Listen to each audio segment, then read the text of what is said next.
ബിസ്മില്ലാഹിർ റഹ്മാനിർ റഹീം. ബിസ്മില്ലാഹി അള്ളാഹുവിന്റെ നാമത്തിൽ. അർ റഹ്മാനി പരമകാരുണികൻ, അർ റഹീം കരുണാനിധി. പരമകാരുണികനും കരുണാനിധിയുമായ അള്ളാഹുവിന്റെ നാമത്തിൽ. ഖുൽ അഊദു ബിറബ്ബിൽ ഫലഖ്. വചനം 1. ഉൽ പറയുക, അഊദു ഞാൻ ശരണം തേടുന്നു, രക്ഷ, അഭയം, കാവൽ തേടുന്നു, ബി റബ്ബി റബ്ബിനോട്, റബ്ബിൽ, അൽ ഫലക് പുലരിയുടെ, പ്രഭാതത്തിന്റെ. പറയുക, പുലരിയുടെ അഥവാ പ്രഭാതത്തിന്റെ റബ്ബിനോട് ഞാൻ ശരണം തേടുന്നു. മിൻ ശർരി മാ ഖലഖ്. വചനം 2. മിൻ ശർരി മാ യാതൊന്നിന്റെ കെടുതിയിൽ നിന്ന്, ദോഷത്തിൽ നിന്ന്, തിന്മയിൽ നിന്ന്, ഖലഖ അവൻ സൃഷ്ടിച്ച, അവൻ സൃഷ്ടിച്ചിട്ടുള്ളവയുടെ കെടുതിയിൽ നിന്ന്. വമിൻ ശർരി ഗാസിഖിൻ ഇദാ വഖബ്. വചനം 3. മിൻ ശർരി കെടുതിയിൽ നിന്നും, ഗാസിഖിൻ ഇരുട്ടിയ രാത്രിയുടെ, ഇദാ വഖബ് അത് മൂടിവരുമ്പോൾ, മൂടിയാൽ, ഇരുട്ടിയ രാത്രി മൂടിവരുമ്പോൾ അതിന്റെ കെടുതിയിൽ നിന്നും.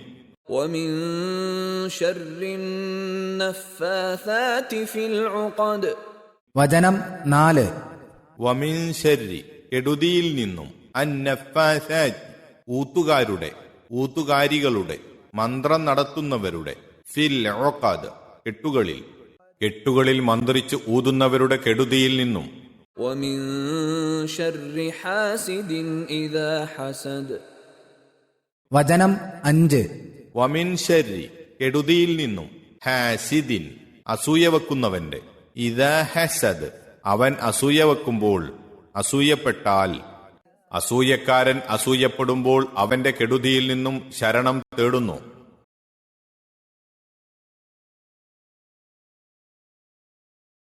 അള്ളാഹുവിന്റെ പരിശുദ്ധ ഗുണവിശേഷങ്ങളെ വിവരിച്ചു തന്നുകൊണ്ട് യഥാർത്ഥവും നിഷ്കളങ്കവുമായ തൗഹീദ് അഥവാ ഏകദൈവ വിശ്വാസം സൂറത്തുൽ ഇഖ്ലാസിൽ അള്ളാഹു നമുക്ക് പഠിപ്പിച്ചു. തൗഹീദിൽ ശിർക്കിന്റെ യാതൊരുവിധ കലർപ്പും ഉണ്ടാവാൻ പാടില്ലെന്നും എല്ലാ കലർപ്പിൽ നിന്നും പരിശുദ്ധനാണ് അള്ളാഹു എന്നും ഏതെങ്കിലും വിധേന ഒരു വസ്തുവിന് അള്ളാഹുവിനോടുള്ള സാദൃശ്യം കൽപ്പിക്കൽ ശിർക്കാണെന്നും അതിൽ നിന്ന് സ്പഷ്ടമാകുകയും ചെയ്തു. ശിർക്കിന്റെ ഇനങ്ങളിൽ പ്രധാനമായതും കൂടുതൽ പ്രചാരത്തിലുള്ളതും അള്ളാഹുവിന്റെ കഴിവിലും അധികാരാവകാശത്തിലും അള്ളാഹു അല്ലാത്ത വല്ലവർക്കും പങ്കാളിത്തം കൽപ്പിച്ചുകൊണ്ട് അവരിൽ നിന്ന് ശാന്തിയും രക്ഷയും തേടാകുന്നു. തൗഹീദിന്റെ നിഷേധികളിൽ നിന്ന് മാത്രമല്ല, അതിനെക്കുറിച്ച് വേണ്ടത്ര മനസ്സിലാക്കാത്തവരിൽ നിന്നും വിശ്വാസം അടിയുറച്ചിട്ടില്ലാത്തവരിൽ നിന്നും ഇതുണ്ടാകുന്നു. ബാഹ്യമായ കാര്യകാരണ ബന്ധങ്ങളിലൂടെ മറ്റു വല്ലവരിലും അഭയം പ്രാപിക്കുകയോ അവരോട് രക്ഷ തേടുകയോ ചെയ്യുന്നത് ശിർക്കാണെന്ന് ഇതിനർത്ഥമില്ല. അദൃശ്യവും മനുഷ്യ സാധാരണമല്ലാത്തതുമായ മാർഗത്തിലൂടെ അള്ളാഹു അല്ലാത്തവരോട് രക്ഷക്കപേക്ഷിക്കലാണ് പാടില്ലാത്തത്. അതുകൊണ്ട് കഴിഞ്ഞ സൂറത്തിൽ തൗഹീദ് വിവരിച്ചതിനു ശേഷം തുടർന്നുള്ള 2 സൂറത്തുകളിലും എങ്ങനെയാണ്, ആരോടാണ്, ഏതു പ്രകാരത്തിലാണ്, ഏതെല്ലാം കാര്യങ്ങളിൽ നിന്നാണ് മനുഷ്യൻ ശരണവും രക്ഷയും തേടേണ്ടത് എന്നൊക്കെ നമ്മെ പഠിപ്പിച്ചുകൊണ്ട് അള്ളാഹു പറയുന്നു. ഖുൽ അഊദു ബിറബ്ബിൽ ഫലഖ് പറയുക, ഞാൻ പുലരിയുടെ റബ്ബിനോട് ശരണം തേടുന്നു. അൽ ഫലഖ് എന്നാൽ പിളർത്തുക എന്നാണ് അതിന്റെ സാക്ഷാൽ അർത്ഥം. മണ്ണു പിളർത്തി ധാന്യം മുളപ്പിക്കൽ, ധാന്യം പിളർത്തി അതിന്റെ മുള പൊട്ടിക്കൽ, ഭൂമി പിളർത്തി ഉറവ് പുറപ്പെടുവിക്കൽ, ഗർഭാശയം പിളർത്തി ശിശുവെ പുറപ്പെടുവിക്കൽ എന്നിവയിലെല്ലാം ആ വാക്ക് ഉപയോഗിക്കാം. ഈ അർത്ഥത്തിലാണ് ഇന്നല്ലാഹ ഫാലിക്കുൽ ഹബ്ബി വന്നവ, നിശ്ചയമായും അള്ളാഹു ധാന്യത്തെയും കരുവിനെ അഥവാ പരപ്പിനെയും പിളർത്തുന്നവനാണ് എന്നും സൂറത്തുൽ അൻആം 95. ഫാലിക്കുൽ ഇസ്ബാഹ് പ്രഭാതത്തെ പിളർത്തിയവൻ സൂറത്തുൽ അൻആം 96 എന്നുമുള്ള വചനങ്ങൾ. സാമാന്യമായ ഈ അർത്ഥം സ്വീകരിക്കുമ്പോൾ ഒന്ന് പിളർത്തി അതിൽ നിന്ന് മറ്റൊന്ന് ഉത്ഭവിപ്പിക്കുന്ന അഥവാ സൃഷ്ടിച്ചുണ്ടാക്കുന്ന റബ്ബിനോട് ശരണം തേടുന്നു എന്നായിരിക്കും ഇവിടെ വിവക്ഷ. രാത്രിയുടെ ഇരുട്ട് പിളർന്ന് അതിൽ നിന്നാണല്ലോ പ്രഭാതത്തിന്റെ പുലരി വെളിപ്പെടുന്നത്. ആകയാൽ പുലരി അല്ലെങ്കിൽ പ്രഭാതം എന്ന അർത്ഥത്തിലും ആ വാക്ക് ഉപയോഗിക്കപ്പെടുന്നു. ഈ അർത്ഥമാണ് മുഫസ്സിറുകൾ ഏതാനും ഇവിടെ സ്വീകരിച്ചിരിക്കുന്നത്. പരിഭാഷയിൽ നാമും അതുതന്നെ സ്വീകരിച്ചിരിക്കുന്നു. ഫലഖുമായി അർത്ഥസാമ്യമുള്ള മറ്റൊരു വാക്കാണ് അൽ ഫജ്ർ. പ്രഭാതം എന്ന അർത്ഥത്തിൽ കൂടുതൽ ഉപയോഗത്തിലുള്ളത് അതാണ്.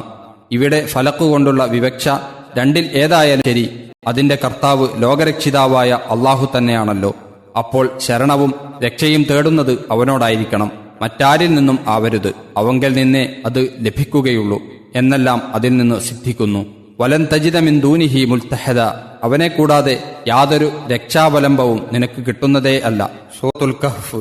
ഏതെല്ലാം കാര്യങ്ങളിൽ നിന്നാണ് അള്ളാഹുവിനോട് ശരണം തേടേണ്ടതെന്ന് തുടർന്നുള്ള വചനങ്ങളിൽ പറയുന്നു. 1.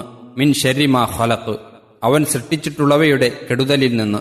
അള്ളാഹു അല്ലാത്ത എല്ലാ വസ്തുക്കളും അവന്റെ സൃഷ്ടി തന്നെ. എല്ലാം ഓരോ തരത്തിലുള്ള നന്മയ്ക്കു വേണ്ടി സൃഷ്ടിക്കപ്പെട്ടവയുമാണ്. പക്ഷേ ഏതെങ്കിലും കാരണവശാൽ അവ മൂലം ചിലപ്പോൾ നാശനഷ്ടവും ആപത്തും സംഭവിച്ചേക്കും. മനുഷ്യ ജീവിതത്തിന് അത്യന്താപേക്ഷിതമായ വായു, വെള്ളം, ഭക്ഷണം, തീ ആദിയായവ കൊണ്ടുപോലും മനുഷ്യന് ചിലപ്പോൾ ആപത്ത് നേരിടാറുണ്ടെന്ന് പറയേണ്ടതില്ല. കാരണം ചിലപ്പോൾ നമുക്ക് അജ്ഞാതമായിരിക്കും, ചിലപ്പോൾ സ്വന്തം കൈക്കു തന്നെ വന്ന പാകപ്പിഴവായിരിക്കും, അല്ലെങ്കിൽ അന്യരുടെ കാരണത്താലായിരിക്കും എന്നു മാത്രം. വളരെ ഉപകാരമുള്ള ഇരുമ്പുകൊണ്ട് എന്തെല്ലാം അനർത്ഥങ്ങൾ സംഭവിക്കുന്നു. എത്രയോ വമ്പിച്ച ഒരു അനുഗ്രഹമത്രേ കേവലം നിസ്സാര വസ്തുവായ പേന. അതുകൊണ്ടെഴുതിയ ഒരു വാക്കുമൂലം ചിലപ്പോൾ മഹാവിപത്തിനിടയായേക്കുമല്ലോ. വേണ്ട, ഒരു വാക്ക്, ഒരു നോട്ടം, ഒരു വിരൽ ചൂണ്ടൽ, ഇവയെല്ലാം തന്നെ വമ്പിച്ച ആപത്തുകൾ വലിച്ചിടുന്നവയായി തീർന്നേക്കും. മനുഷ്യ സ്വഭാവങ്ങൾ, ചൂടും തണുപ്പും പോലെയുള്ള പ്രകൃതി മാറ്റങ്ങൾ, വീട്, വാഹനം തുടങ്ങിയ ഉപകരണങ്ങൾ ആദിയായവയൊന്നും തന്നെ ഇതിൽ നിന്നൊഴിവില്ല. പിശാച്, ദുഷ്ടജന്തുക്കൾ, രോഗങ്ങൾ മുതലായവയുടെ കാര്യം പറയേണ്ടതുമില്ല. ഇങ്ങനെയുള്ള കണക്കറ്റ ദോഷങ്ങളിൽ ചിലതെല്ലാം മനുഷ്യന്റെ മുൻകരുതൽ കൊണ്ടോ പ്രതിരോധ നടപടി കൊണ്ടോ ഒഴിവായെന്നു വരാം. കഴിയുന്നത്ര സൂക്ഷ്മത ഉണ്ടായിരിക്കൽ ആവശ്യവുമാണ്. എന്നാൽ അതും ഫലപ്രദമായി തീരുന്നത് അള്ളാഹുവിന്റെ സഹായത്തോടെ മാത്രമായിരിക്കും. മിക്കതിൽ നിന്നും രക്ഷ ലഭിക്കുന്നതിൽ മനുഷ്യർക്കോ മറ്റു വല്ലവർക്കോ ഒരു പങ്കും ഉണ്ടായിരിക്കുകയുമില്ല. ഇത്രയും പറഞ്ഞതിൽ നിന്ന് ഈ വാക്യത്തിന്റെ വൈല്യവും പ്രാധാന്യവും ഊഹിക്കാമല്ലോ. നബി സല്ലല്ലാഹു അലൈഹി വസല്ലം തിരുമേനിയുടെ ഹദീസുകൾ പരിശോധിച്ചാൽ ഈ വസ്തുത കൂടുതൽ മനസ്സിലാക്കാവുന്നതാണ്. അബൂ സഈദ് അൽ ഖുദരി റളിയല്ലാഹു അൻഹു പ്രസ്താവിക്കുന്നു, ഒരു പുതിയ വസ്ത്രം എടുക്കുമ്പോൾ നബി സല്ലല്ലാഹു അലൈഹി വസല്ലം അതിന് ഒരു പേര് വെക്കും. എന്നിട്ട് ഇങ്ങനെ പറയും: അല്ലാഹുമ്മ ലക്കൽ ഹംദ് കമാ കസൗതനി അസ്അലുക ഖൈറഹു വ ഖൈറ മാ സുനിഅ ലഹു വ അഊദു ബിക മിൻ ശർരിഹി വ ശർരി മാ സുനിഅ ലഹു. അല്ലാഹുവേ, നീ എനിക്ക് ഇത് ധരിക്കുവാൻ തന്നതുപോലെ നിനക്കാണ് സ്തുതി. ഇതിന്റെ ഗുണവും ഏതൊന്നിനായി ഇത് നിർമ്മിക്കപ്പെട്ടിരിക്കുന്നുവോ അതിന്റെ ഗുണവും ഞാൻ നിന്നോട് ചോദിക്കുന്നു. ഇതിന്റെ കെടുതലിൽ നിന്നും ഇത് ഏതൊന്നിനായി നിർമ്മിക്കപ്പെട്ടിരിക്കുന്നുവോ അതിന്റെ കെടുതലിൽ നിന്നും ഞാൻ നിന്നോട് രക്ഷ തേടുകയും ചെയ്യുന്നു. അബൂദാവൂദ്. തിർമുദി. അവിശ്വാസം, കപടവിശ്വാസം, ദാരിദ്ര്യം, അപമാനം, ഉപകാരം ചെയ്യാത്ത അറിവ്, സ്വീകാര്യമല്ലാത്ത കർമ്മം, ഉത്തരം കിട്ടാത്ത പ്രാർത്ഥന, ഭയഭക്തിയില്ലാത്ത ഹൃദയം, തൃപ്തി വരാത്ത മനസ്സ്, ദുർബലത, ലുബ്ധത, ഭീരുത്വം, മടി, അശുഭകരമായ പര്യവസാനം, വാർദ്ധക്യ ക്ഷീണം, ശത്രുക്കളുടെ സന്തോഷം, ദുഃഖം, വ്യസനം, ധനം കൊണ്ടുള്ള ആപത്ത്, വഞ്ചന, അസൂയ, കണ്ണേറ് അഥവാ കരിങ്കണ്ണ്, ജീവിതത്തിലെ പരീക്ഷണങ്ങൾ, മഹാരോഗങ്ങൾ എന്നിങ്ങനെ അനേകമനേകം കാര്യങ്ങളിൽ നിന്ന് നബി സല്ലല്ലാഹു അലൈഹി വസല്ലമ അള്ളാഹുവിൽ ശരണം തേടിയിരുന്നതായി ഹദീസുകളിൽ കാണാം. ശർരി മാ ഖലഖ്, അള്ളാഹു സൃഷ്ടിച്ചവയുടെ കെടുതലുകളിൽ നിന്നും ശരണം തേടുക എന്നതിന്റെ വ്യാപ്തിയും ഉദാഹരണങ്ങളും ഇതിൽ നിന്നെല്ലാം വ്യക്തമാണ്. ചില ഹദീസു ഗ്രന്ഥങ്ങളിൽ ഇത്തരം പ്രാർത്ഥനകൾക്ക് പ്രത്യേകം അധ്യായങ്ങൾ അഥവാ ബാബുൽ ഇസ്ഗാദാത്ത് തന്നെ ഏർപ്പെടുത്തി കാണാം. സത്യവിശ്വാസി അതെല്ലാം അറിയുകയും മാതൃകയാക്കുകയും ചെയ്യൽ അത്യാവശ്യമത്രേ. പൊതുവായ കെടുതലുകളിൽ നിന്ന് ശരണം ചോദിക്കുന്നതിനെപ്പറ്റി ആദ്യം പ്രസ്താവിച്ച ശേഷം പ്രധാനപ്പെട്ട ചില പ്രത്യേക കെടുതലുകളെക്കുറിച്ച് പറയുന്നു. 2. വമിൻ ശർരി ഗാസിഖിൻ ഇദാ വഖബ്, ഇരുട്ടിയ രാത്രി മൂടി വരുമ്പോഴത്തെ കെടുതലിൽ നിന്നും. ആപത്തുകൾ സംഭവിക്കുവാനുള്ള സാധ്യത പകലിനേക്കാൾ രാത്രി കൂടുതലാണല്ലോ. പകൽ സമയത്ത് എവിടെ പോകുവാനും ഭയമില്ലാത്തവർക്ക് പോലും രാത്രി പുറത്തിറങ്ങി വിഹരിക്കുവാൻ പേടി തോന്നും.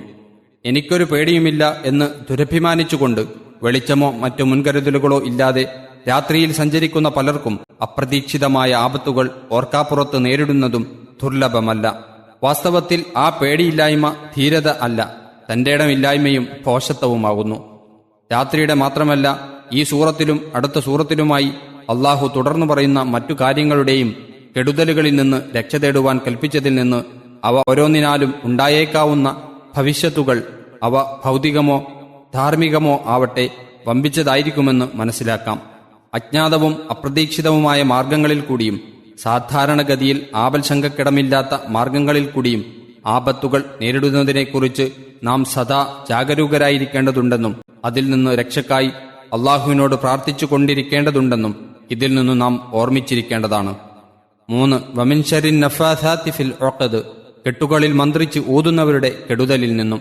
മന്ത്രവാദം നടത്തുന്നവരും സിഹർ അഥവാ മാരണം, ജാലവിദ്യ മുതലായവ നടത്തുന്നവരുമാണ് കെട്ടുകളിൽ ഊതുന്നവരെ കൊണ്ട് ഉദ്ദേശ്യം.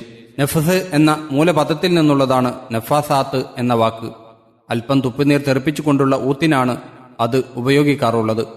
ഇത് മന്ത്രതന്ത്രങ്ങൾ നടത്തുന്നവരുടെ പതിവാണ്. നൂലിലോ കയറിന്റെ കഷ്ണത്തിലോ കെട്ടുകളുണ്ടാക്കി അതിൽ ഊതലും അത്തരക്കാർ ചെയ്യുന്നു. അതുകൊണ്ടാണ് മിക്ക മുഫസ്സിറുകളും മുൻഗാമികൾ വിശേഷിച്ചും അങ്ങനെ വിവക്ഷ നൽകുവാൻ കാരണം. മന്ത്രക്കാരും സിഹറുകാരും വരുത്തിത്തീർക്കുന്ന വിനകൾ ഭയങ്കരവും ദുർഗ്രാഹ്യവുമായിരിക്കുന്നതുകൊണ്ടാണ് അള്ളാഹു അത് പ്രത്യേകം എടുത്തു പറഞ്ഞത്. കെട്ടുകളിൽ ഊതുന്നവർ എന്നു പറഞ്ഞതിന്റെ താൽപര്യം പുരുഷന്മാരുടെ മനോദൃഢതയെ ഏതെങ്കിലും തരത്തിലുള്ള മയക്കു പ്രയോഗങ്ങൾ വഴി മാറ്റിമറിക്കുന്ന സ്ത്രീകളാണെന്നും ഒരു അഭിപ്രായമുണ്ട്. അബൂ മുസ്ലിമിന്റേതായ ഈ അഭിപ്രായം ഉദ്ധരിച്ചുകൊണ്ട് ഇമാം റാസി റഹ്മത്തുള്ളാഹി അലൈഹി ഇങ്ങനെ പറഞ്ഞിരിക്കുന്നു: ഖുർആൻ വ്യാഖ്യാതാക്കളിൽ അധിക ഭാഗവും പറഞ്ഞതിന് എതിരില്ലായിരുന്നുവെങ്കിൽ ഇതൊരു നല്ല അഭിപ്രായം തന്നെയായിരുന്നു. നഫാസാത്ത് എന്ന പദം സ്ത്രീലിംഗ രൂപത്തിലുള്ള കൊണ്ടായിരിക്കും അതിന് സ്ത്രീകളെ മാത്രം ബാധിക്കുന്ന ഈ വിവക്ഷ അബൂ മുസ്ലിം നൽകിയത്. അള്ളാഹുവിനറിയാം. വാസ്തവത്തിൽ സ്ത്രീലിംഗ രൂപത്തിലുള്ള ആ പദം കൊണ്ട് വിശേഷിപ്പിക്കപ്പെടുന്നത് വ്യാകരണ നിയമപ്രകാരം യഥാർത്ഥ സ്ത്രീകൾ തന്നെ ആയിക്കൊള്ളണമെന്നില്ല.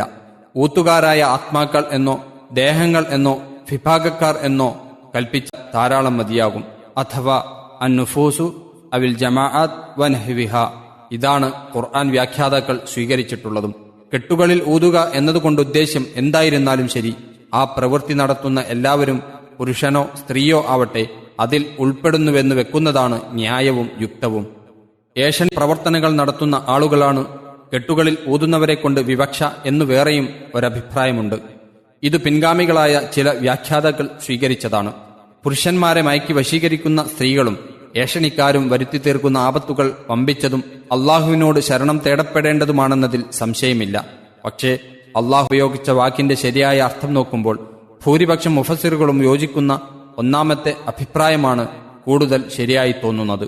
മുജാഹിദ്, ഇക്രിമ, ഹസൻ, ഖത്താദ, ലൊഹാക്ക് റഹ്മത്തുള്ളാഹി അലൈഹിം മുതലായവർ സ്വീകരിച്ചിട്ടുള്ളതും അതുതന്നെ. ഒടുവിലത്തെ രണ്ടഭിപ്രായങ്ങളും ആ വാക്ക് ഒരു അലങ്കാര പ്രയോഗമാണെന്നുള്ള അടിസ്ഥാനത്തിലാണ്. സാക്ഷാൽ അർത്ഥം കൽപ്പിക്കുന്നതിന് തടസ്സമില്ലാത്തപ്പോൾ അലങ്കാരാർത്ഥം സ്വീകരിക്കുന്നതിന് ന്യായീകരണമില്ല. സിഹറുകാരെ കൊണ്ടും മന്ത്രവാദക്കാരെ കൊണ്ടുമുണ്ടാകുന്ന ദോഷങ്ങളും അവർ നടത്തുന്ന പൈശാചിക പ്രവർത്തനങ്ങളും അധികം വിസ്തരിച്ചു പറയേണ്ടതില്ല. രോഗം മാറ്റുവാൻ, ഭാഗ്യം സിദ്ധിക്കുവാൻ, അന്യന് ആപത്ത് നേരിടുവാൻ, തമ്മിൽ പിണക്കമുണ്ടാക്കുവാൻ, അങ്ങനെ പലതിന്റെ പേരിലും ഹോമം, ജപം, മുട്ടറുക്കൽ, ഉറുക്ക്, മന്ത്രം, ജ്യോത്സ്യം എന്നിങ്ങനെ പലതും നടത്തി അവർ ജനങ്ങളെ ചൂഷണം ചെയ്യുന്നു. അസ്മാഇന്റെ പണിക്കാർ, തൊൽസമാത്തുകാർ എന്നിങ്ങനെയുള്ള അറബി പേരുകളിൽ അറിയപ്പെടുന്നവരും ഇതിൽ ഉൾപ്പെടുന്നവർ തന്നെ. ഇവർ തങ്ങളുടെ മന്ത്രതന്ത്രങ്ങളിൽ ചില ഖുർആൻ വചനങ്ങളും ദിക്റുകൾ മുതലായവയും കൂട്ടിക്കലർത്തുന്നതുകൊണ്ട് ഇതിൽ നിന്ന് ഒഴിവാകുന്നതല്ല. വേണമെങ്കിൽ ഈ സൂറത്തു തന്നെയും ഓതിക്കൊണ്ട് കെട്ടുകളിൽ മന്ത്രിക്കുന്ന അവരുടെ കെടുതലിൽ നിന്നു തന്നെ അവരറിയാതെ അവർ അള്ളാഹുവിൽ ശരണം തേടിയെന്ന് വന്നേക്കും. അള്ളാഹുവിനെ വിളിച്ചു പ്രാർത്ഥിക്കുന്ന അതേ രൂപത്തിൽ തന്നെ അവർക്ക് പോലും അജ്ഞാതമായ ഏതോ ചില പേരുകൾ വിളിച്ചു പ്രാർത്ഥിക്കലും അർത്ഥം ഗ്രാഹ്യമല്ലാത്ത വാക്കുകൾ ഉരുവിടലും അവരുടെ പതിവാണ്. പിശാചിനെ സേവിക്കുകയും പൂജിക്കുകയും ചെയ്യുന്ന ചില മുസ്ലിം നാമധാരികളായ അവിശ്വാസികൾ തങ്ങളുടെ പൂജാകർമ്മങ്ങളിൽ ചിലപ്പോൾ സൂറത്ത് യാസീൻ പോലെയുള്ള ഖുർആന്റെ ഭാഗങ്ങളും തൗഹീദിന്റെ കലിമയും മറ്റും ഉരുവിട്ടെന്ന് വരും. പാമരന്മാരെ വധിക്കുവാൻ വേണ്ടി പിശാച് ആസൂത്രണം ചെയ്യുന്ന അതിസമർത്ഥമായ പകിട്ടുവിദ്യകളത്രേ ഇതെല്ലാം. ചുരുക്കിപ്പറഞ്ഞാൽ അള്ളാഹുവും അവന്റെ റസൂലും നിർദ്ദേശിച്ചും അനുവദിച്ചും തന്നിട്ടില്ലാത്ത എല്ലാ മന്ത്രതന്ത്രങ്ങളും തെറ്റായതും അവ മൂലം ഏർപ്പെടാവുന്ന കെടുതികൾ വളരെ വമ്പിച്ചതുമാകുന്നു. ഇസ്ലാമിൽ മന്ത്രമേയില്ല, എല്ലാ മന്ത്രവും അന്ധവിശ്വാസത്തിൽ നിന്ന് ഉടലെടുത്തതാണ് എന്നിങ്ങനെയുള്ള ചില ചിന്താഗതിക്കാരെയും അഭിപ്രായക്കാരെയും ഇന്ന് കാണാം. ഇത് തികച്ചും തെറ്റായ ഒരു വാദമത്രേ. താഴെ ഉദ്ധരിക്കുന്ന ഹദീസുകളിൽ നിന്നും മറ്റും മന്ത്രത്തെ സംബന്ധിച്ച് ഇസ്ലാമിന്റെ യഥാർത്ഥ വിധി എന്തെന്ന് മനസ്സിലാക്കാവുന്നതാകുന്നു. സിഹറിനു യാഥാർത്ഥ്യമില്ല.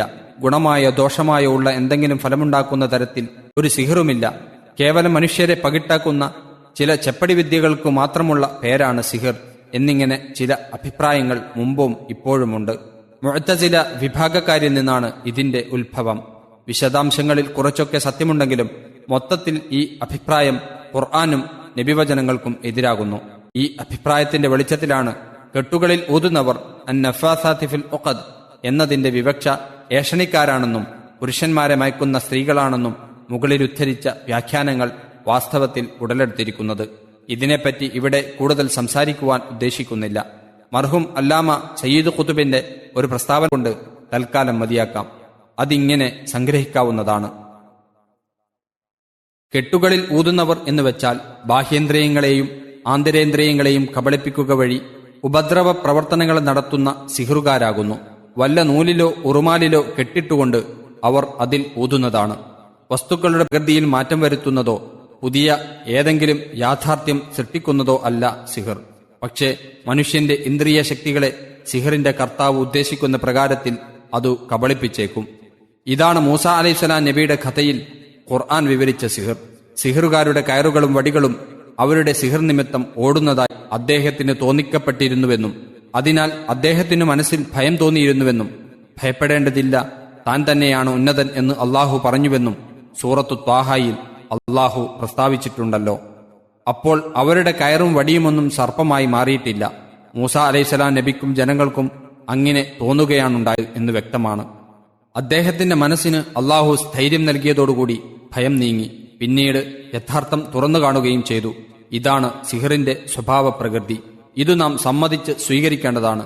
ഇതനുസരിച്ച് സിഹർ മനുഷ്യരിൽ ചില മാറ്റമുണ്ടാക്കുകയും സിഹറുകാരന്റെ ഹിതപ്രകാരമുള്ള ചില മാറ്റങ്ങൾ മനുഷ്യന്റെ ഇന്ദ്രിയ ശക്തികളിൽ അവൻ ഉളവാക്കുകയും ചെയ്യുന്നു. അള്ളാഹുവിനോട് ശരണം തേടേണ്ടുന്ന കെടുതൽ തന്നെയാണിത്. സിഹറിനെ സംബന്ധിച്ചിടത്തോളം നമുക്ക് ഈ അതിർത്തിയിൽ നിലയുറപ്പിക്കുക. ഫി ലിലാലിൽ ഖുർആൻ. വസ്തുക്കളുടെ പ്രകൃതിയിൽ മാറ്റം വരുത്തുകയോ പുതിയ വസ്തുക്കൾക്ക് യാഥാർത്ഥ്യം നൽകുകയോ സിഹർ കൊണ്ട് സാധ്യമല്ല.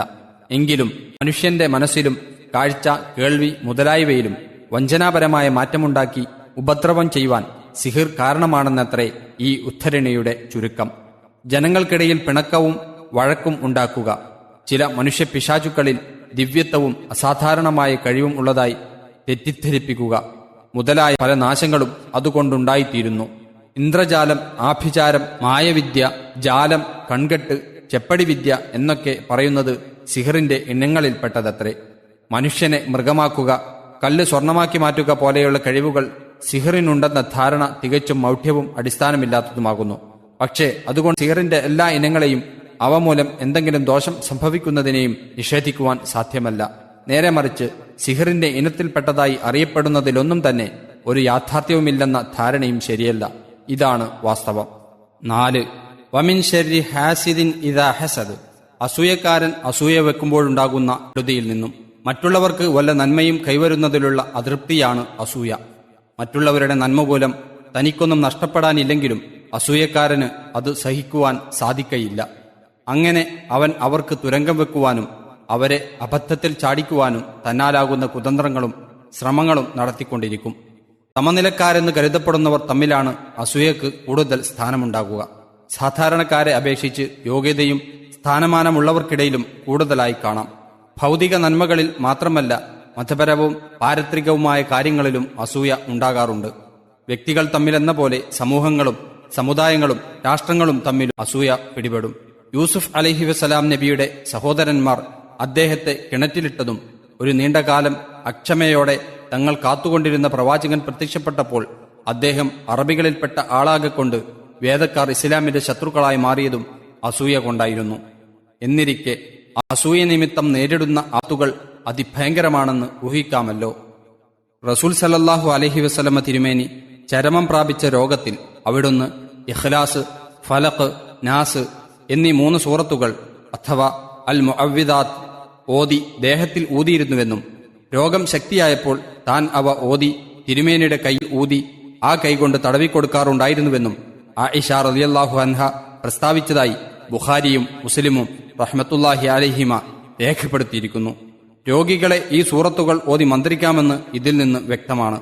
അനുവദനീയമെന്നും അനുവദനീയമല്ലാത്തതെന്നും വ്യത്യാസം കാണാതെ ഇസ്ലാമിൽ മന്ത്രത്തിനു സ്ഥാനമേ എന്ന് ചിലർ പറയാറുള്ളത് ശരിയല്ലെന്ന് ഈ ഹദീസും ഇതുപോലെയുള്ള മറ്റു പല ഹദീസുകളും സംശയത്തിനിടമില്ലാത്ത വിധം സ്പഷ്ടമാക്കുന്നു. ഹദീസുകളിൽ വന്നിട്ടുള്ള മന്ത്രങ്ങൾ പരിശോധിച്ചാൽ അവയെല്ലാം കേവലം അള്ളാഹുവിനോടുള്ള പ്രാർത്ഥനകളാണെന്ന് കാണാവുന്നതാണ്. ആയിഷ റളിയല്ലാഹു അൻഹയുടെ ഈ ഹദീസിന്റെ വ്യാഖ്യാനത്തിൽ ബുഖാരിയുടെ വ്യാഖ്യാതാവായ ഇമാം അസ്കലാനി റഹിമഹുല്ല ചെയ്ത ഒരു പ്രസ്താവന അറിയുന്നത് ഇവിടെ പ്രയോജനകരമായിരിക്കും. അദ്ദേഹം ആ പ്രസ്താവന ഇങ്ങനെ ആരംഭിക്കുന്നു: തിർമിദിയും നസായിയും റഹ്മത്തുള്ളാഹി അലൈഹിമ നിവേദനം ചെയ്തിരിക്കുന്നു, മുഅവ്വിദാത്ത് അഥവാ സൂറത്ത് ഇഖ്ലാസും ഫലഖും നാസും അവതരിക്കുന്നതുവരെ നബി സല്ലല്ലാഹു അലൈഹി വസല്ലമ ജിന്നുകളിൽ നിന്നും മനുഷ്യന്റെ കണ്ണേറിൽ നിന്നും അള്ളാഹുവിനോട് ശരണം തേടാറുണ്ടായിരുന്നു. പിന്നീട് അവ ആ സൂറത്തുകൾ സ്വീകരിക്കുകയും മറ്റുള്ളവ അഥവാ മറ്റു വാചകങ്ങളിലുള്ള ശരണം തേടൽ വിട്ടുകളയുകയും ചെയ്തു. അനന്തരം അസ്കലാനി റഹിമഹുല്ല ഇങ്ങനെ തുടരുന്നു: മറ്റുള്ള തഅവ്വുദ് അഥവാ ശരണം തേടലുകളൊന്നും പാടില്ലെന്ന് ഈ ഹദീസ് കൊണ്ടുവരുന്നില്ല. പക്ഷേ ഇവ കൊണ്ടുള്ള തേട്ടമാണ് കൂടുതൽ നല്ലത്. ഇവയല്ലാത്തതുകൊണ്ടുള്ള ശരണം തേടൽ ഉണ്ടായിട്ടുണ്ട് താനും. എല്ലാവിധ കെടുതികളിൽ നിന്നുമുള്ള രക്ഷതേടൽ മൊത്തത്തിലും വിശദ രൂപത്തിലും ഈ 2 സൂറത്തുകളിൽ അടങ്ങിയിരിക്കുന്നതാണ് തിരുമേനി അവ കൊണ്ട് മതിയാക്കാൻ കാരണം. 3 നിബന്ധനകൾ ഒത്തുവന്നാൽ മന്ത്രങ്ങൾക്ക് വിരോധമില്ലെന്നുള്ളതിൽ പണ്ഡിതന്മാർ യോജിച്ചിരിക്കുന്നു. 1. അള്ളാഹുവിന്റെ വാക്യമോ അവന്റെ നാമങ്ങളോ അവന്റെ ഗുണവിശേഷങ്ങളോ കൊണ്ടായിരിക്കുക. 2. അറബി ഭാഷയിലോ അർത്ഥം അറിയാവുന്ന മറ്റു ഭാഷയിലോ ആയിരിക്കുക. 3. ഫലം ചെയ്യുവാൻ മന്ത്രത്തിന് സ്വയം ശക്തിയില്ല, അള്ളാഹു മാത്രമാണ് ഫലം നൽകുന്നവൻ എന്ന വിശ്വാസം ഉണ്ടായിരിക്കുക. ഫതുഹുൽ ബാരി. മന്ത്രങ്ങൾ അറബിയിലോ അർത്ഥം അറിയാവുന്ന ഭാഷയിലോ ആയിരിക്കണമെന്ന് അസ്കലാനി റഹിമഹുല്ല പറഞ്ഞുവല്ലോ. അറബി അറിയാത്തവരെ സംബന്ധിച്ച് മന്ത്രം അറബിയിലായാൽ മതി എന്ന് ഇതിനർത്ഥമാക്കിക്കൂടാ. അറബികളെ സംബന്ധിച്ചാണ് അദ്ദേഹം അങ്ങനെ പറഞ്ഞത്. അറബികൾക്ക് ആ ഭാഷ അറിയാതിരിക്കയില്ലല്ലോ. പക്ഷേ മന്ത്രിക്കുന്ന വാക്യങ്ങൾ ഖുർആനിലോ ഹദീസിലോ ഉള്ളതാണെങ്കിൽ അർത്ഥം അറിയാത്തവർക്കും അതുപയോഗിക്കുന്നതിന് വിരോധമില്ല. എങ്കിലും ശരിയായ ഫലം ലഭിക്കുവാൻ അർത്ഥം അറിഞ്ഞിരിക്കൽ ആവശ്യമാണ് താനും. മന്ത്രങ്ങൾ അർത്ഥം അറിയുന്നതോ ഖുർആനിലോ ഹദീസിലോ വന്നതോ ആയിരിക്കണമെന്ന് നിബന്ധന ഉണ്ടാവാൻ പ്രധാന കാരണം സാധാരണ മന്ത്രങ്ങളിൽ കുറ്റകരമോ അനിസ്ലാമികമോ ആയ ഭാഗങ്ങളുണ്ടാകാറുണ്ടെന്നുള്ളതാണ്. അഥവാ ഇല്ലെന്ന് വന്നാൽ പോലും അർത്ഥം അറിയാത്ത വാക്കുകൾ ഉരുവിടുന്നതിൽ എന്താണ് പ്രയോജനമുള്ളത്? അസ്കലാനി റഹിമഹുല്ല ചൂണ്ടിക്കാട്ടിയതുപോലെ സൂറത്ത് ഫലഖിലും നാസിലും ഉള്ളതല്ലാത്ത മറ്റു വാചകങ്ങൾ ഉപയോഗിച്ച് ശരണം തേടുകയോ മന്ത്രിക്കുകയോ ചെയ്യുന്നതിന് വിരോധമില്ലെന്നും വിരോധിക്കപ്പെട്ടിരിക്കുന്നത് ഏത് തരത്തിലുള്ള മന്ത്രങ്ങളാണെന്നും താഴെ ഉദ്ധരിക്കുന്ന ഹദീസുകളിൽ നിന്ന് മനസ്സിലാക്കാവുന്നതാണ്. ഔഫ് ബിൻ മാലിക് റളിയല്ലാഹു അൻഹു പ്രസ്താവിക്കുന്നു: ഞങ്ങൾ ജാഹിലിയത്തിൽ അഥവാ ഇസ്ലാമിന് മുമ്പ് മന്ത്രം നടത്താറുണ്ടായിരുന്നു. ഞങ്ങൾ റസൂൽ സല്ലല്ലാഹു അലൈഹി വസല്ലം തിരുമേനിയോട് അതിനെപ്പറ്റി അവിടുന്ന് എന്താണ് അഭിപ്രായപ്പെടുന്നത് എന്ന് ചോദിക്കുകയുണ്ടായി.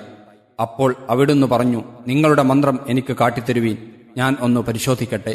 മന്ത്രത്തിൽ ശിർക്കൊന്നുമില്ലെങ്കിൽ അതിന് തിരക്കേടില്ല. മുസ്ലിം. ഇസ്ലാമിന് മുമ്പുണ്ടായിരുന്ന മന്ത്രങ്ങൾ ശിർക്കു കലർന്നതായിരുന്നതുകൊണ്ടാണ് നബി സല്ലല്ലാഹു അലൈഹി വസല്ലമ അങ്ങനെ പറഞ്ഞത്. അതുകൊണ്ട് തന്നെയാണ് മറ്റൊരു ഹദീസിൽ തിരുമേനി ഇങ്ങനെ പ്രസ്താവിച്ചിരിക്കുന്നതും: നിശ്ചയമായും മന്ത്രവാദങ്ങളും തമീമത്തുകളും തിവലത്തും ശിർക്കാകുന്നു.